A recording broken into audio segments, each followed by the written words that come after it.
Hi everyone, so today we are going to be glazing our ceramic pieces, and there are different rules you need to follow and things you need to know about glaze before you start glazing your clay.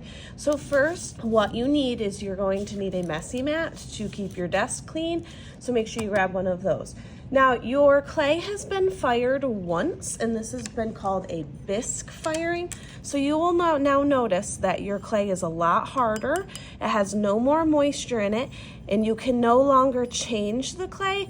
You will also notice that if I were to drop this, pieces may break off. If pieces break off, we will have to try to fix them with glaze or super glue. So you want to make sure that you're super careful. You'll notice how it is hard now. And because we did a glaze firing on these ceramic, we are able to glaze them. So let's talk about glaze for a quick second. What makes glaze so unique is it is only used on clay materials. And if you open your glaze palette, you will see that each glaze color is labeled. So we have pink, red, orange, yellow, tan, white, green, light blue, regular blue, purple, brown, and black. What makes glaze so unique is that inside of the glaze, there are little powder-like pieces of glass, so that when your piece gets glazed and refired, the glaze will come out shiny because the tiny glass particles will melt inside of it.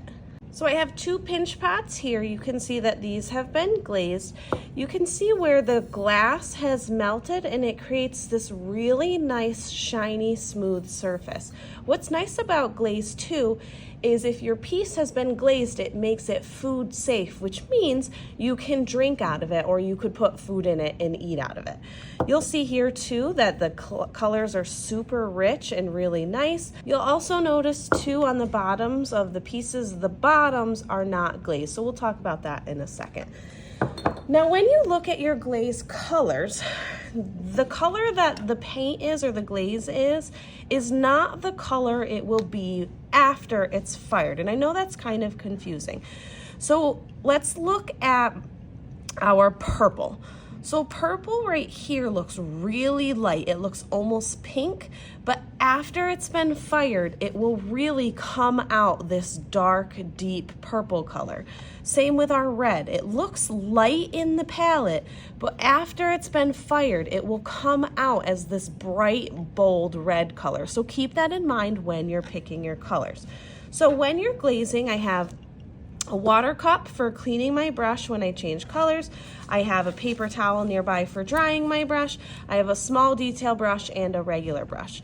There are rules you need to follow when you're glazing. Rule number 1, do not glaze the bottom, just like I did on these pinch pots here.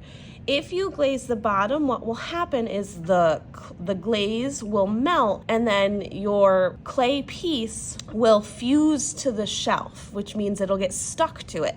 And there's no way I can get it off unless I break it. So to avoid that, at our tables, we will have sponges, and if you accidentally get glaze on the bottom, so any part where your cup touches the ground, you want to make sure you sponge off the glaze. The other rule you need to follow when you're glazing is you need to do 2 to 3 coats of the glaze. And what I mean by that is if I'm starting with my red and I'm making my top layer red, I'm gonna paint it once and then I'm gonna paint it a second time. It needs 2 coats, 2 layers of the color. If you want your color even bolder, you can do 3 coats. Now, same with regular painting, you're making sure you're using your paintbrush on its tippy toes.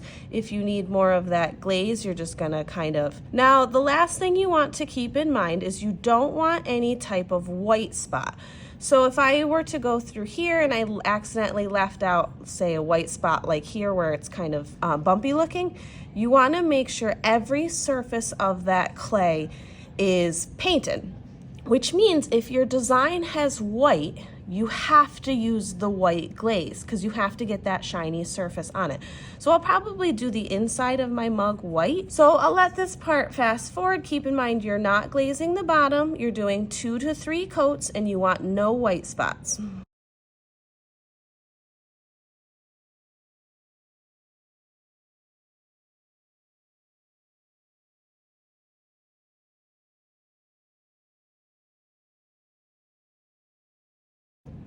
All right, so my first coat of paint, my first layer is done. What you'll notice is I painted the inside white, but you can still see the glaze. If you're using white, you want to make sure that you cover it as best you can. I know it's hard to work with the white on the white clay. Now that my first coat is done, I'm going to go back in and paint it a second time. You'll also notice that the first layer of glaze dries really fast, which makes doing the second layer really easy. You'll notice too in here, my clay really does have a bumpy texture, which is okay. You just want to make sure you're using your paintbrush bristles to push that glaze into those bumps the best that you can. I also have the smaller detail brushes if you'd like to use a smaller detail brush to really push that glaze into that texture that you created. Perfect, so my clay is all completely glazed. I did my 2 coats. I made sure it's all on there thick. If you do want to do that third coat, it will only make the colors brighter. As a last and final step, you need to clean off any glaze that may have ended up on the bottom of your piece. So at your tables, you'll have sponges. If you squeeze the water out of the sponge and gently wipe on the bottom, what will happen is the glaze will come right off. You want to make sure anywhere your piece touches the table, you clean off that glaze. So I did use white here, so I'm just gonna make sure there's no glaze left on that part. If we do leave the glaze on there, it will get stuck to the shelf, and we wanna make sure that doesn't happen. When you're finished, it's gonna go over to the rack to fully dry, and then it will be fired one more time to make those colors look fantastic.